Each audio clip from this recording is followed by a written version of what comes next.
ಪಾಣುಪುರ ಪಟ್ಟಣದ ಪರಿವೀಕ್ಷಣಾ ಮಂದಿರ ಐಬಿಯಲ್ಲಿ ಗುಂಡು ತುಂಡು ಪಾರ್ಟಿ ನಡೆದಿದೆ.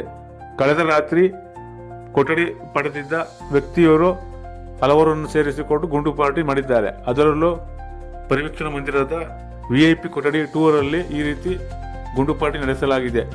ಅಧಿಕಾರಿಗಳು ಅವಕಾಶ ಕೊಟ್ಟಿರುವುದಕ್ಕೆ ಸಾರ್ವಜನಿಕರಿಂದ ತೀವ್ರ ಆಕ್ರೋಶ ವ್ಯಕ್ತವಾಗಿದೆ. ಐಬಿಯಲ್ಲಿ ಧೂಮಪಾನ ಹಾಗೂ ಮದ್ಯಪಾನ ನಿಷೇಧಿಸಲಾಗಿದೆ. ಇಂತಹ ಅಪರಾಧ ಮಾಡುವವರಿಗೆ 200 ರೂಗಳು ದಂಡ ವಿಧಿಸಲಾಗುವುದೆಂದು ನಾಮಫಲಕ ಹಾಕಿದರೂ ಕೂಡ ಅಧಿಕಾರಿಗಳು ನೌಕರರು ಸಾರ್ವಜನಿಕರಿಗೆ ಗುಂಡು ತುಂಡು ಪಾರ್ಟಿ ನಡೆಯಲು ಅವಕಾಶ ಮಾಡಿಕೊಟ್ಟಿರುವುದು ತೀವ್ರ ಆಕ್ಷೇಪಕ್ಕೆ ಕಾರಣವಾಗಿದೆ.